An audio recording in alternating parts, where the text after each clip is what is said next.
तैयार हो जाइए, क्योंकि आज मैं आपको एक ऐसी खबर बताने वाला हूं जिसने भारत छोड़ो अमेरिका की रातों की नींद उड़ा दी है। 2025 में अमेरिका भारत के लिए इससे बुरी खबर नहीं आ सकती। ऐसा मैं क्यों बोल रहा हूं, चलिए बताता हूं विस्तार से और सरल शब्दों में। और हाँ, आखिर में मैं ये भी बताऊंगा भारत अमेरिका इस बला से कैसे निपटेंगे। तो चलिए शुरू करते हैं। दरअसल चीन ने अपना सबसे पहला सुपर कैरियर समुद्र में उतार दिया है और यह चीनी सेना में शामिल भी हो चुका है। जी हां, हम बात कर रहे हैं फुजियान की, जो कि चीन का पहला सुपर कैरियर है और यह चीन का पहला ऐसा एयरक्राफ्ट कैरियर है जो कैटपुल सिस्टम के साथ आता है। इसी वजह से यह चीन का एक ऐसा हथियार है जो कि अमेरिकी सुपर कैरियर की शक्ति को मैच करता है। ऐसा मैं क्यों कह रहा हूं, क्योंकि चीन के पास पहले जो थे वो एयरक्राफ्ट कैरियर थे, लेकिन ये सुपर कैरियर है। दोनों में बहुत डिफरेंस है। देखिए, जो पहले दो एयरक्राफ्ट कैरियर चीन के पास पहले से है उनका डिस्प्लेसमेंट 45 टन है और जो भारत के पास एयरक्राफ्ट कैरियर है इंस विक्रांत, उनके ही बराबर ही।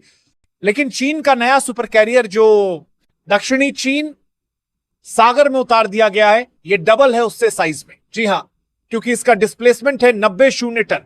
जी हां, 90 टन का वजनी एयरक्राफ्ट कैरियर है और इसकी लंबाई भी आप जानकर हैरान होंगे, 316 मीटर है लंबाई। वहीं चौड़ाई करीबन इसकी 76 मीटर की है, यानी कि एक विशालकाय एयरक्राफ्ट कैरियर है। चलता फिरता एक छोटा सा शहर है ये, और सबसे खास बात, साइज में बड़ा होने के साथ ये कैटापुल सिस्टम के साथ आता है। एयरक्राफ्ट कैरियर दुनिया में दो टाइप के होते हैं। पहला एयरक्राफ्ट कैरियर आपको दिखेगा आगे से थोड़ा उठा हुआ सिस्टम इसमें होता है, और ये इसलिए होता है ताकि लड़ाकू विमान जब एयरक्राफ्ट कैरियर से उड़ान भरे तो उसे लिफ्ट मिल पाए। ये नॉर्मल प्रकार के छोटे एयरक्राफ्ट कैरियर होते हैं जो कि भारत और चीन के पास पहले से है, लेकिन अब जो नए एयरक्राफ्ट कैरियर हैं उन्हें कहा जाता है सुपर कैरियर। उसमें बिल्कुल फ्लैट सरफेस होती है, ऊपर से आपको उठा हुआ देखने को नहीं मिलेगा। वो इसलिए क्योंकि इसमें कैटापुल सिस्टम होता है, यानी कि एक ऐसा इलेक्ट्रोमैग्नेटिक सिस्टम है जो लड़ाकू विमान जब इससे उड़ान भरता है तो उसे इतनी रफ्तार दे देता है कि वो बड़ी आसानी से उड़ान भर सके। एयरक्राफ्ट कैरियर में ऐसा आपको कोई चेंज नहीं करना पड़ेगा, आपको एक लिफ्ट सिस्टम नहीं लगाना पड़ेगा, ऐसा कुछ नहीं करना। और इसीलिए सुपर कैरियर इतने एडवांस होते हैं। इस वजह से एयरक्राफ्ट कैरियर पर जगह भी बचती है, जिससे कि आप ज्यादा लड़ाकू विमान तैनात कर सके।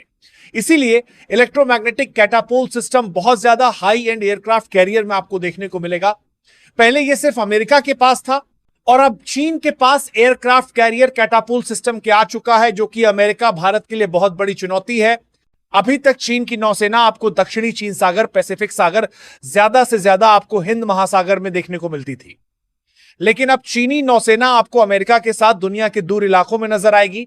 भारत के लिए बहुत बुरी खबर है, क्योंकि एयरक्राफ्ट कैरियर खुद की रक्षा करने के लिए नहीं बल्कि दुनिया के दूसरे देशों में बादशाहत जमाने के लिए होता है, ताकि किसी भी देश के पास जाकर उसे डराया जा सके, समय आने पर देश के अंदर घुसकर कार्यवाही की जा सके। और सुपर कैरियर में इतनी ताकत होती है, इससे इतनी तबाही मचाई जा सकती है कि अंदाजा लगा पाना भी मुश्किल है। सैकड़ों लड़ाकू विमान, ड्रोन, हेलीकॉप्टर और सभी प्रकार की सैकड़ों मिसाइल ले कर ये चलता है। सोचो दुश्मन पर किस लेवल की डोमिनेंस कायम करता है ये। सिर्फ एक एयरक्राफ्ट कैरियर पूरे देश को तबाह कर सकता है, लिटरली घुटनों पर ला सकता है। इसीलिए सुपर कैरियर इतना डेडली होता है। इसलिए चीन के पास इसका होना भारत के लिए बहुत ही चिंता का विषय है, क्योंकि चीन के पास अब 3 एयरक्राफ्ट कैरियर हैं, जिनमें से 2 निश्चित तौर पर दक्षिणी चीन सागर में तैनात होंगे और एक आपको रेगुलरली अब हिंद महासागर में देखने को मिलेगा। यानी कि भारत के लिए टेंशन बहुत ज्यादा बढ़ने वाली है, क्योंकि भारत के पास जो एयरक्राफ्ट कैरियर है वो हर चीज में इससे कम है। इसलिए भारत को जल्दी चीन के इस महा हथियार की काट करने के लिए जल्दी से एक सुपर कैरियर तैयार करना ही होगा, जो कैटापुल सिस्टम के साथ आए और 80 से 90 हजार टन वजनी हो, लंबाई भी इंस विक्रांत से दोगुनी हो, जो चीन के इस फुजियान सुपर कैरियर को डोमिनेट करे। और इसके लिए भारत में चल रहे तीसरे एयरक्राफ्ट कैरियर के काम में तेजी करनी होगी। अब ये तो रही चीन के सुपर कैरियर फुजियान की बात। अब मैं बताता हूं भारत इसके लिए क्या रणनीति पर आगे बढ़ रहा है। एयरक्राफ्ट कैरियर बहुत ही एलीट टेक्नोलॉजी होती है, हर कोई देश इसे बना तक नहीं सकता, कई रिसर्च और हाई एंड टेक्नोलॉजी चाहिए। इसीलिए एयरक्राफ्ट कैरियर को बनने में अभी कई साल लगने वाले हैं। ऐसे में हम इसके भरोसे नहीं बैठ सकते। जब से यह सुपर कैरियर फुजियान चीनी सेना में आया है, भारत से ज्यादा अमेरिका के लिए चिंताजनक है, क्योंकि इसकी पहुंच अमेरिका तक होगी, जो अमेरिकियों के लिए सीधी चुनौती है। इसलिए अमेरिका फिलहाल भारत के साथ मिलकर चीन को काउंटर करना चाहता है। इसलिए उसने अमेरिका का सुपरफास्ट राक्षस कहा जाने वाला B-1 लेंसर बॉम्बर भारत भेजने का ऐलान कर दिया है। यह कंफर्म हो चुका है और अगले महीने यह भारत में आपको दिखेगा। आज ही कंफर्म हुआ है कि भारत और अमेरिका के बीच एक बहुत बड़े लेवल का युद्धाभ्यास होने जा रहा है। यानी कि दक्षिण भारत में यह पूरा युद्धाभ्यास होगा, जिसमें अमेरिकी वायुसेना के लड़ाकू विमान तो आएंगे ही, साथ ही उनकी नौसेना के लड़ाकू विमान भी आएंगे और भारत और अमेरिका की तमाम लड़ाकू विमान मिलकर एक बड़ा युद्धाभ्यास करेंगे। और हां, सबसे खास बात, अमेरिका अपना बेक लेंसर बॉम्बर भी भेज रहा है, जिसमें भारत अमेरिका के लड़ाकू विमान और B-1 लेंसर लंबी दूरी तक स्ट्राइक करने का अभ्यास करेंगे। और साथ में करने से दोनों सेनाओं में कोऑर्डिनेशन अच्छा होगा, ताकि जरूरत पड़ने पर चीन के ऊपर हवाई हमला करके उसे काउंटर किया जा सके।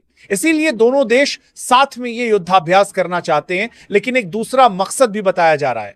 दरअसल इसकी खबर कंफर्म होने के साथ ही यह रिपोर्ट आई है कि भारत एक बम वर्षक विमान खरीदना चाहता है।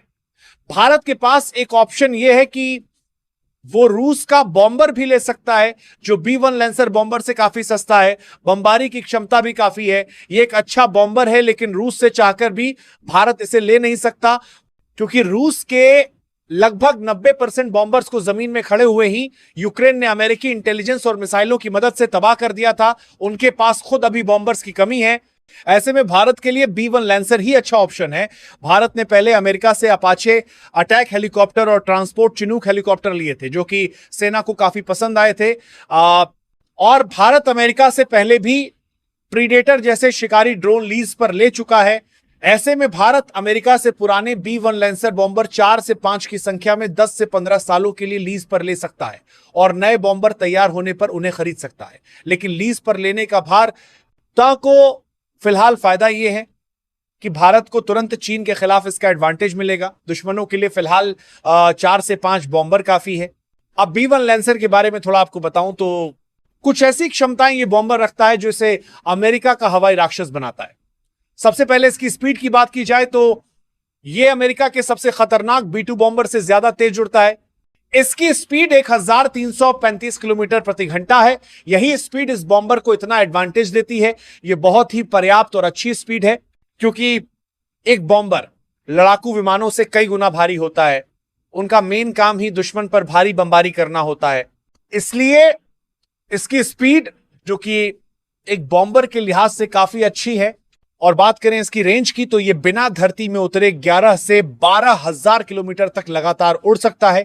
एयर रिफ्यूलिंग के बाद इसकी रेंज अनलिमिटेड हो जाती है और 60,000 फीट की ऊंचाई से यह अपने लक्ष्य को तबाह करने में सक्षम है। मतलब बादलों के ऊपर 60,000 फीट की ऊंचाई से यह दुश्मन के ऊपर भारी बमबारी करके सुपरसोनिक स्पीड, मतलब आवाज की गति से भी ज्यादा तेज उड़कर फरार हो जाएगा और दुश्मन को संभलने तक का मौका मिलना भी मुश्किल होगा।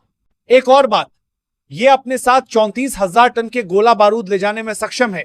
यह अकेला ही भारत के 6 से 9 राफेल फाइटर जेट के बराबर बमबारी कर सकता है।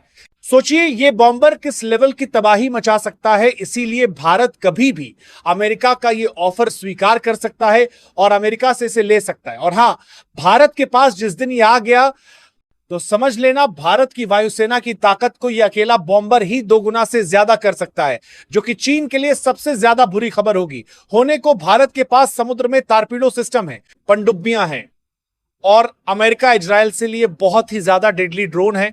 भारत के पास और भी हथियार हैं, लेकिन फिर भी चीन के पास इतना शक्तिशाली महाहथियार होना, जो अमेरिका के एयरक्राफ्ट कैरियर जितना शक्तिशाली हो, अपने आप में बहुत ज्यादा बड़ी बात है। लेकिन भारत भी इसे हल्के में नहीं ले रहा। इसलिए चीन के इस फुजियान के समुद्र में उतरने से दिल्ली में हलचल तेज हो चुकी है। इसलिए आने वाले समय में हिंद महासागर में गर्मा गर्मी बढ़ती हुई दिख सकती है। इस मामले में मेरी नजर रहेगी, जैसे ही कोई खबर आएगी मैं आपको तुरंत वीडियो बनाकर बता दूंगा। लेकिन भारत और अमेरिका का होने वाला ज्वाइंट मिलिट्री अभ्यास, B-1 लैंसर की डील और चीन के सुपर एयरक्राफ्ट कैरियर के बारे में आपका क्या कहना है, अपनी राय कमेंट में जरूर से बताएं। और हां, यदि अभी तक भी चैनल को सब्सक्राइब नहीं किया तो कर लो, बेल आइकन दबाना बिल्कुल भी मत भूलना, ताकि कोई भी लेटेस्ट धमाकेदार अपडेट आपसे मिस ना हो। और वीडियो जरा से भी पसंद आई हो तो लाइक और शेयर कर देना यार। और हां, हम कभी भी ज्यादा व्यूज लाने के चक्कर में फेक न्यूज नहीं लाते, बल्कि वही खबर आप लोगों तक पहुंचाते हैं जो सत्य तथ्यों पर आधारित हो। इसलिए एक सब्सक्राइब तो बनता है। तो मेरे प्यारे मित्रों, मिलते हैं अगली वीडियो में, तब तक के लिए जय हिंद, जय भारत।